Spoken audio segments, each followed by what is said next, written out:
This is DibTech Talk, a show where we make sense of all things cybersecurity for the defense industrial base. Ever since 2001, A Space Odyssey was published in the 1960s, our culture has been obsessed with the concept of AI, or artificial intelligence. From flying cars in shiny cities to humanoid robots who walk and talk among us. But it's 2021, and as I sit at my desk, I see about 3 or 4 robots, not to mention the half dozen or a dozen that I have scattered throughout the house. Oh, and my electric car that is run by just a tablet. I still don't have that robot that walks around and does my laundry and washes my dishes. But what is AI? Is it really this magical technology that has surpassed or could surpass human intelligence and take over the world? But more importantly, how can the US Department of Defense leverage AI capabilities while simultaneously defending against this? Kelly, thank you so much for joining me on today's episode of DibTech Talk. You're a phenomenal person to have on the show. One, because you're a member of the DIB, of the Defense Industrial Base, and two, you are probably the smartest person on AI that I've ever talked to. So besides being a card-carrying neuroscientist and besides the PhD and besides your phenomenal educational background, can you tell us a little bit more about what makes you so phenomenally qualified to talk about AI? My background and my love is really started off really building things with engineering friends and scientists, mostly through a large, defense contractor. I worked for Northrop Grumman for a long time and had a ball. And that really solidified my love for technology. And I became a technology angel investor, which I do out of the Bay Area. And we screen about 375 new technologies every year so that we can invest in the 3 or 4 that we think are going to really be fundamental change makers. And the trend over the past couple of years is that people who are in our digital health pipeline, which is my focus is really health investing and biotech investing, but everybody is weaving AI into their story. And so it's always interesting when a buzzword inserts itself into pitch materials because it's a real finger on the pulse of where we're going and what critical mass has happened. So, but that's what makes me tick is that. And then we have a small company that that builds complex solutions and advanced technologies for the DoD, including a lot of AI initiatives. Okay, right. So just to level set, AI, like you said, is a buzzword that's showing up in pitches. Can you level set and define what AI is? Because it's kind of an umbrella term, right? So can you, in layman's term, define AI for us? So I can define it through the way I see it as somebody who was trained as a neuroscientist, right? So AI, we have to go back to like the root words, right? Artificial intelligence. And, it's artificial. I mean, that's really the most important to me term in that coupling of words. And I'm still quite bullish, as I think we all should be, on the human brain and how powerful it is and how efficient it is compared to the very infrastructure intensive artificial intelligence solutions that are powered by machine learning and many other different modalities. But I think that it's a way of having machines help make tasks better for humans in a way where the software becomes something different and changes and learns. And a lot of the nomenclature in artificial intelligence sound a lot like the nomenclature and the taxonomy in the world of neuroscience, right? So you have the way neurons communicate with each other is through these computing units called neurons, and so there were information technology innovators in AI back in the day who, and I mean 20, 30 years ago, who said, well, maybe we can simulate that. Let's simulate the learning and the communication and the information sharing that takes place in the human brain with neurons processing information. And so neural network modeling became kind of a basis for how a lot of AI models and and really philosophies have started. Um, so AI now, to me, is a marketing term that is used in the enterprise, the commercial enterprise, to kind of describe ways in which you can automate something, or you can really create a partner in a machine to make your life easier as a human. Um, and I think the important thing is to go beyond the buzzword, because you could speak to any number of people, and that number of people would have a different legitimate definition of AI.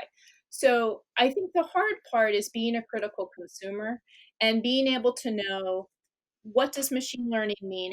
When should you use it? What are the different kinds of machine learning? And how is machine learning different than natural language reasoning, which is can be a very different kind of artificial intelligence, and versus robotic process automation, which can use something like computer vision to automate tasks, um, versus other kinds of automation, which aren't artificial intelligence, but could maybe be a better solution to whatever large scale challenge that you're trying to make easier for you, the human, like using a distributed ledger and smart contracts through a blockchain technology. So these emerging technologies often have a lot of overlap, and collectively they can make an intelligent automation solution for you, or they can solve a discrete problem that helps the human save years of effort mining through a lot of data. And that gets, of course, to a topic we'll need to get into, which what's hard and why now? I mean, because you have to have the data for you to be able to, do something. So you get into infrastructure issues. And so it's impossible to talk about artificial intelligence and its scale out at this moment in history without first thinking about and talking about the core infrastructure that's AI enabling, that was really only available at the universities and with some of their kind of infrastructure, or the national laboratories. So the pervasiveness of cloud computing and some of the design patterns are really what are as equally important to talk about when people think about AI today, because you can't just want to do AI, you actually have to have the enabling core infrastructure to do that. You talked about being in the deployment or implementation stage of AI right now. Can you talk a little bit about the last, 40 or 50 years, the history of AI and the different kind of waves or phases that AI have gone through, and how that gets us to where we are today with multiple different types of algorithm families? Can you kind of give us the brief history of the AI world? There is this really wonderful book. It's on the history of cognitive science that was put out by MIT Press. And you'd think this was a book that's from now, but this book was something that I think it was 25 years ago that I bought it while I was in my studies, and I thought, my gosh, how could I enter this field? It's all been done, right? I mean, everybody has discovered what needs to be discovered, and we already have artificial intelligence. And I think that if you look at the history of AI, very few people said, I'm doing AI. Scientists are really just trying to ask a question. And if they don't have the technologies or the tools to ask the question, they start tinkering and trying to invent those tools. And so, the scientific area that I focused on, because I don't think we should, I think a better way to talk about the history of this is to talk about the history that I experienced through this. Um, you take something like the Human Genome Project, for example. Long before you could get to applying any kind of algorithms to genomic data, which is so popular right now, you first had to have a mapping of basic information. In this case, you had to map a critical mass of genomes. And before you could map a critical mass of genomes and really understand the data elements, you had to do that for a single genome. And so now you had one person who, back in the 90s, there was a race to get the first whole human genome sequenced. It was Craig Venter's genome that was sequenced. That became a reference genome that all other human genomes were referenced against at that time. That's evolved. And now you have a data mapping project. Once you have that, you now can start to do interesting things in bioinformatics, which allows you to apply artificial intelligence to human biology which allows you to start to tackle new ways of finding interventions and preventative measures for human disease, especially those tricky diseases. And so the way I like to look through history and think about AI is look at a major mapping project. Another example, my business partner helped scale Pandora. Before Pandora, the music listening, application, which is one of the great success stories of artificial intelligence applied to personalization and novel search, um, that had a project called the Music Genome Project. The Music Genome Project was a spoof, actually, sort of a tongue in cheek reference to the Human Genome Project. But you had a group of data scientists and musicologists working together and saying, how can we break down the elements of a song? How can we reduce this to data elements? So you see these groups of people throughout history saying, I'm interested in this domain of inquiry, and how do I break it down? How do I break the concept down, the building blocks down, so now we can have some data that's machine readable? So there's this foundation setting where people aren't thinking, hey, I'm going to create an artificial intelligence solution to human disease. What they first say is, how do I break down human biology so that now machine readable solutions can be developed? Artificial intelligence, although that's not like it was as a word that crept into other domains outside of the computer science realm, it's really a word that we kind of apply on top of after we've had this period of feverish curiosity where groups of like-minded people come together and try to do some mapping of some part of our world that we don't have mapped well.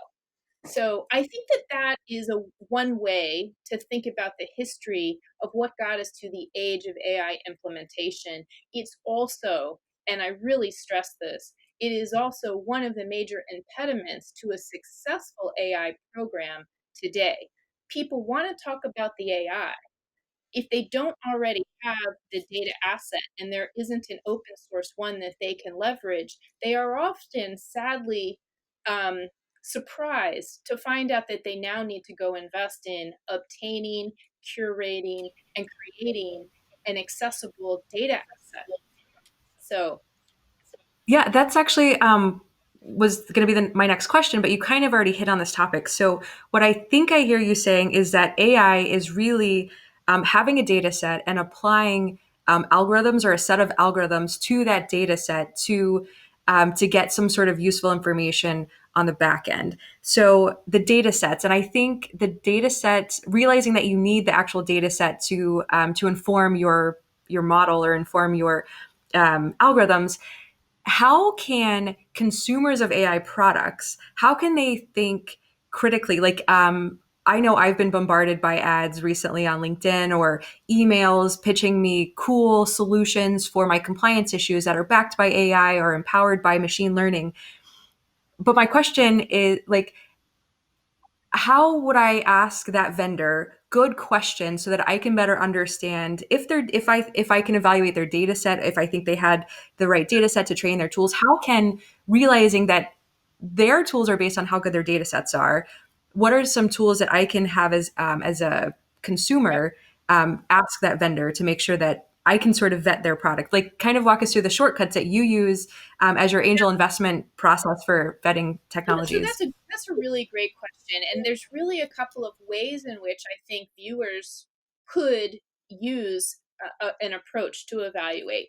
It all comes down to what problem are you trying to solve, and so in the investing world, because we're taking an early stage equity position in something that's extremely high risk, we want to make sure it is very scoped and that any new solution is a narrow AI solution. So we call it narrow artificial intelligence, as opposed to a cross-cutting natural language processing capability or natural language generation capability that you might see in a in a grand challenge program that the government might fund or that Google might fund, right? So we would look as an investor is what is the specific application? Does it solve the problem that I'm trying to solve above all else? And if it's coming to us for an angel investment, we are going to assume that they're going to show us a demonstration. I mean, we're going to actually demand like a show and tell. And so we will be able to test whether or not it works in the real world. And I think that for the average company out there, they're going to have to say to themselves, I want to automate this particular business process, or I want to move into this new direction. How can I combine the AI software that I need with the compute infrastructure that I need in order to solve my discrete business problem? Um, and I don't know for a specific application that you need to worry about whether or not the the data that is feeding the set of algorithms or the set of methodologies and algorithms that that particular artificial intelligence that is narrowly focused on a problem is working. I think you don't need to take on that burden. If you are the kind of company that is considering a constellation of um, softwares that you plan to combine to create a new solution, you may find that you will find that you need to have the right data to train. So if you are going to be in the AI business or you are creating new solutions, then thinking about the data and the technology people becomes vital. If you are a business that is just trying to solve a problem, you should go to a you should use a Gartner analysis. You should have uh, the vendor come in and give you a demo. Um, and you should ask questions about interoperability, but above all, you should ask the extremely boring questions about um, infrastructure. I mean, again, AI enabling infrastructure is one of the costs that people simply don't think about. The total cost, not just financially, but to the environment of running a lot of these machine learning intensive algorithms, because the computational intensity is so great. You have to ask the question, am I using AI for the sake of AI? Do I really want to leave this carbon footprint? And when you get excited about the AI, the hype cycle, and you say, I've got to have some of that, right? Let's say you narrow down and you find the solution you want. You have to do the vetting that isn't about the quality of data necessarily or the amount of data that's going in, but what is the computational intensity? Do I have the core infrastructure? Do I need to buy the core infrastructure? What's that going to cost me?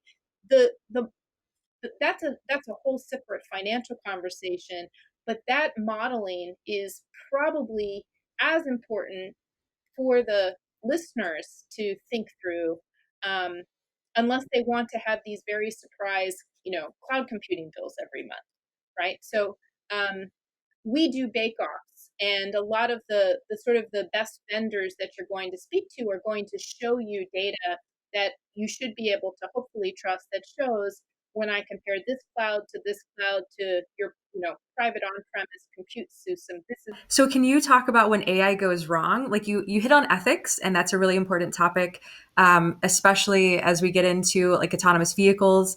But can you give us some examples of AI going wrong and bad use cases? Yeah, and in fact, I can tell you the moment I realized I needed to start thinking more critically. There were the hurricanes several years back in Texas that had caused, Texas to shut down for a period of time. And I was listening to an interview, and I had an aha moment listening to a real estate developer being interviewed by, let's call it Bloomberg News. And they said, "So what are you doing?" He said, "Well, we turned off dynamic pricing." And so they were the interviewee was saying, "What are you doing to help with this crisis that your fellow citizens are facing?" And he owned a variety of apartment buildings, and then he said, I turned off dynamic pricing. And so that raised the question, what is dynamic pricing? Well, we have all of these AI enabled programs that let us know what a tenant can afford to pay. And so she said, does that mean that you might come in and look at an apartment that is identical and someone else will come in and look at the same apartment and on the same day they might get a different price? He says, absolutely. And so he went on to talk about the model that they had built and the way they had developed this solution. And the most humane thing he said that he could do to help in the crisis was to turn this off. So that was the moment I realized that the artificial intelligence solutions that were enterprise grade were going to cross the finish line first for these ways in which enterprises could make money and really exploit differences in the the sort of the data packages they were creating about unwitting consumers. The second time I had this reminder that I really needed to take this the risk side of AI seriously was I was sitting at a board meeting um, for a wonderful school that is an intimate school that serves families who have children with autism. And the board was talking about fundraising. It was one of our responsibilities. Um, and we had a new officer of development who said, you have to get this software. It's called X, and it lets us research the grandparents. I said, what do you mean we're going to start researching the grandparents? And it's a tool called Wealth Engine, and it mines through publicly available data, right? And it has all these algorithms that lets you figure out what a person's true net worth is, and can we make a bigger ask? So Grandparents' Day is not about Grandparents' Day. For them to, it's really who can, you've got targets on your head before you walk in. And the problem here is that the products are now based on data that we didn't offer to provide. And so some of the ways that I think AI goes wrong is that we think we are the consumer, like we think we're the consumer of Facebook, but in fact we are the product. Um, and, you know, when I was growing up, privacy was something that you treasured and you guarded. And we have a selfie generation that, has gotten excited about the capability of sharing in new ways digitally, not realizing that over time, we have just basically created a very profitable business for the people who exploit that data. Um, and so my number one concern for consumers and citizens everywhere is that we need to take our values seriously and we need to understand that corporations are making digital twins. Our business is based on doing very similar things for discrete problems. And and so I think people need to have that awareness. And the concept of a digital twin is actually one of the greatest kind of convergent applications of AI. It's great for manufacturing. If you can take a complex, expensive manufacturing process and use augmented reality to build a model, a twin, and then you can apply algorithmic simulations, you can really get to a convergent technology solution. That's great. If you do that same thing and you create a digital twin of a human being and you own the data and that human being doesn't own the data, what are the implications? What are some of the security concerns and being able? So right now with the CMMC and the NIST 800-171 compliance for the whole supply chain, it's all about information flow, where that information flows to and from within a contractor's networks. So when AI is using data, really that algorithm, that model is consuming potentially government information, right? So those algorithms and those applications should be built securely. So how should contractors think about consuming AI products with the privacy concern, but also the security concerns? Yeah, so that's a great question. And I think so there's first for any company wanting to get their CMMC, which if you're going to serve the bid, you're Leslie, you have no choice. You really there are some extraordinary tools out there, and they're not exclusive of each other. And artificial intelligence, this is a great example, going back to narrow artificial intelligence. There are some tools that have learned all of the DFARS requirements. They have been trained, they have been engineered to understand all of the NIST cybersecurity um, guidances and frameworks. And they also have been trained on the design patterns that are particularly new flavors of risks in information technology. So when we've moved to a cloud native deployment situation, which, as we know, the DoD has committed to being cloud first. Um, and It's on its own journey right now. And it's very reliant now on what are the endpoints that Azure provides and what are the endpoints that AWS provides and how do these tools interoperate with each other. You're now dealing with the reality of a platform of platforms, right? And so now you have to do cybersecurity for a platform of platforms. Um, and what we do as members of the DIB is we all have softwares that are software as a service. We have a platform. That platform interoperates with another platform. We have to make certain assumptions based on, for example, whether something's been fed ramped to let you know if something is going to have a cybersecurity um, adequate cybersecurity protections built in.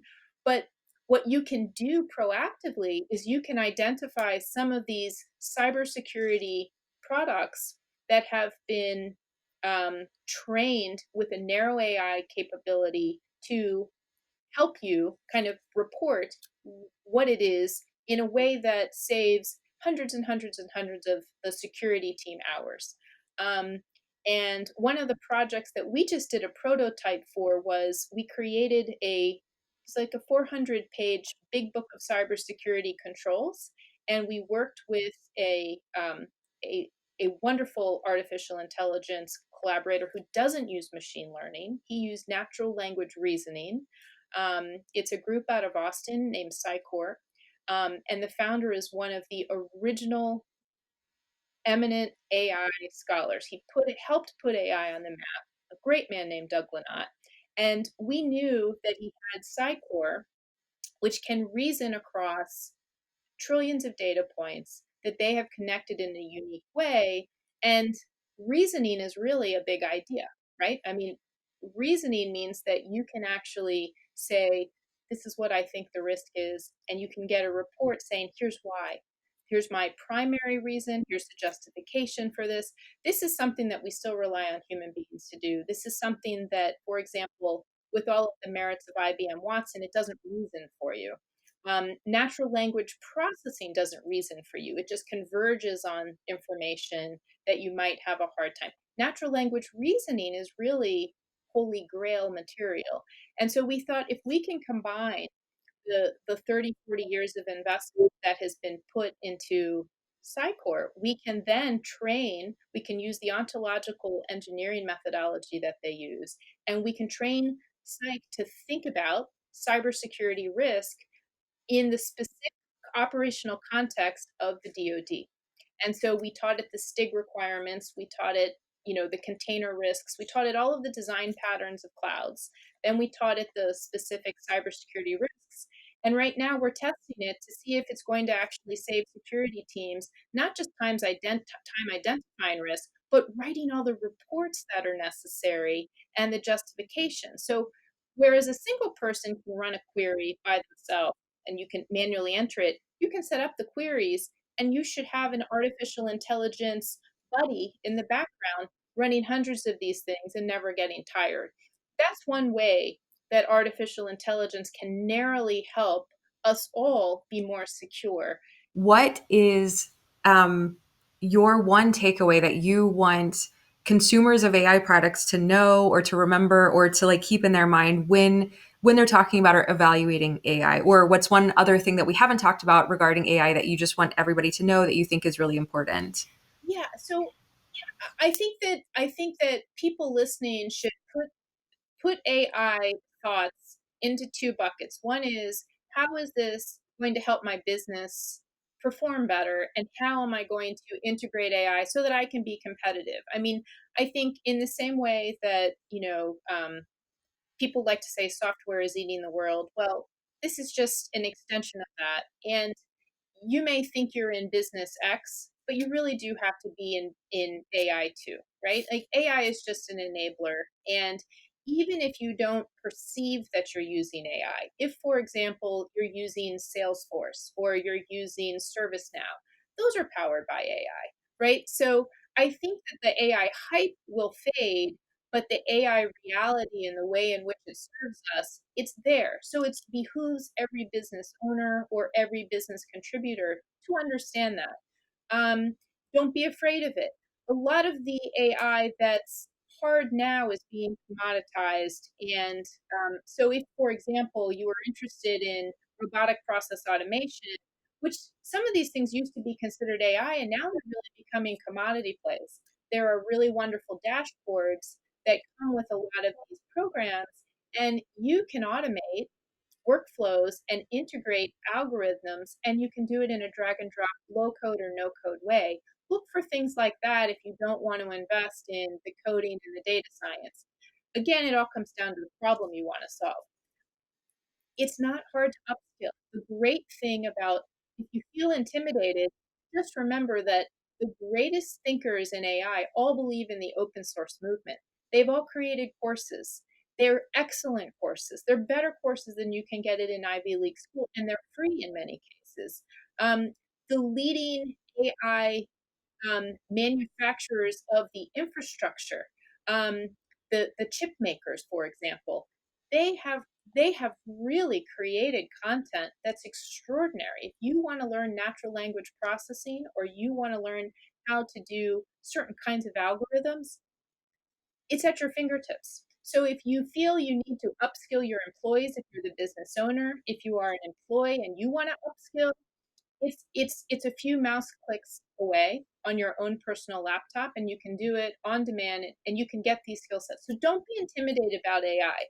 I think the other message that I want to say though that's so important is we have to as consumers think about what we want our brains to become. We have to really we have to make sure that we understand that we are helping some of these behemoths and these monopolies, who do provide a lot of value to us, but they are also potentially taking value away from us. And the less we do for ourselves and the more we let machines do for us in our day-to-day lives, we have to take responsibility for what that means for our brain health long term. So work is good. We don't want to we don't want to make ourselves so that we just sit back in the car and let the car take us everywhere, and now we have lost the neural infrastructure to actually find our way around the world. And this is not a silly risk. This is actually something. There have been major inflection points in the period of history where new inventions came and the brain got reorganized. Evolution doesn't mean change for good or bad, it just means change.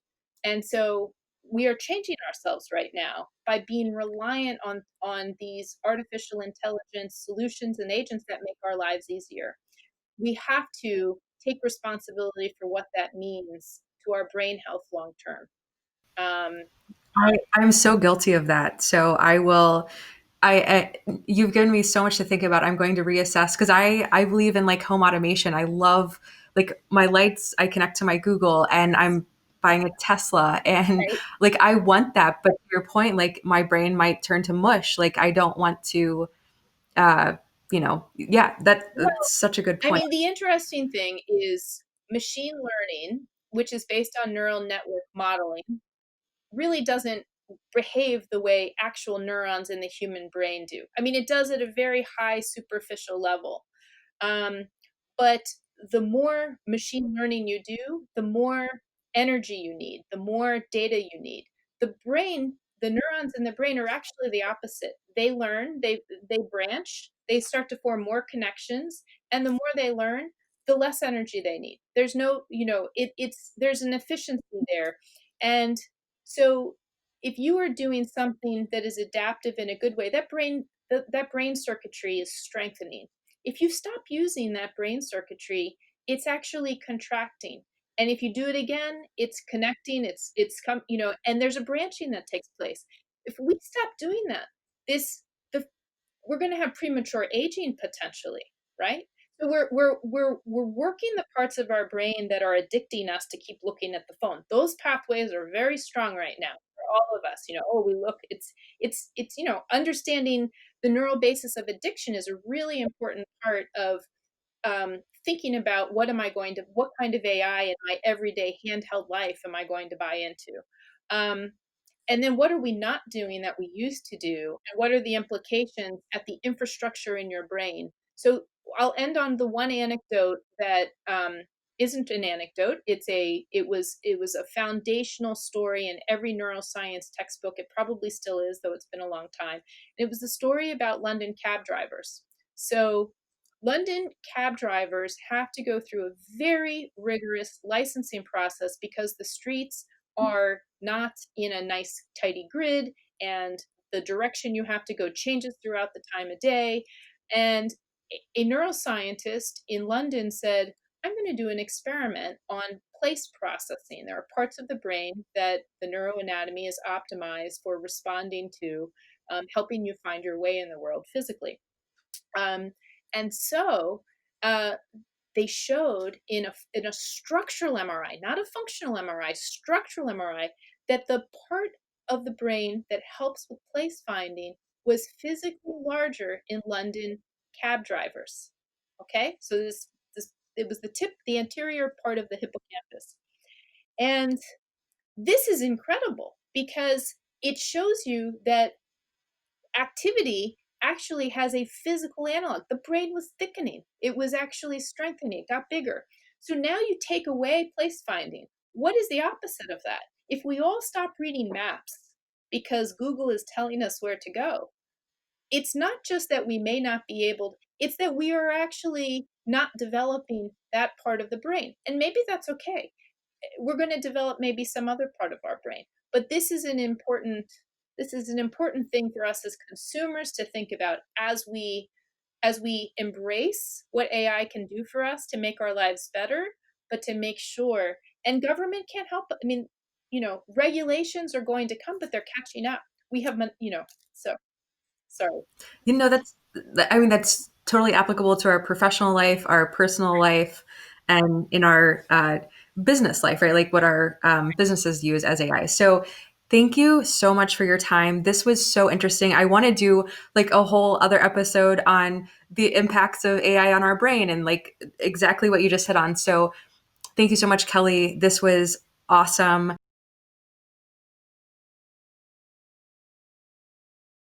This news focuses on the NDAA, or the National Defense Authorization Act. First, I want to explain why the NDAA is so important, and then I want to talk about the little bit of news associated with it. So first of all, the NDAA, it's signed every year.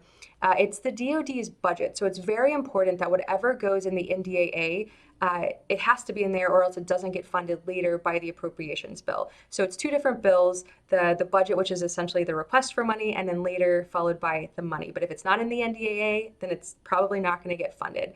So it's signed every year. Late last year in 2020, the president vetoed the bill. But the good news is the House quickly overrode the veto, and on 1 January, the Senate overrode the veto, which means it automatically went into law. So in this law are two new important things for cyber people to understand. First, Congress is directing the establishment of the National Cyber Director. Much in the same way that the intelligence community has the Director of National Intelligence, now our country is going to have a centralized cyber advisor that advises the president and that oversees and coordinates the cyber activities for our nation. So that is a very good thing. The second thing of note is the DoD PCA, or DoD's Principal Cyber Advisor. That position has been elevated to a presidentially appointed and Senate confirmed position, and they are now responsible for overseeing and coordinating all cyber activities within the Department of Defense. So this means that they are also responsible for supply chain cybersecurity. So while the CMMC, which is impacting the entire defense industrial base, right now it's being overseen by OUSD-ANS, which is the Office of the Undersecretary for Defense for Acquisition and Sustainment. But now the PCA is going to have an integral overseeing and coordinating function for that activity. So not sure what that actual impact will be, but stay tuned and let's see how it all unfolds. Thank you so much for joining me. If you haven't already subscribed, please subscribe, and we will see you next time.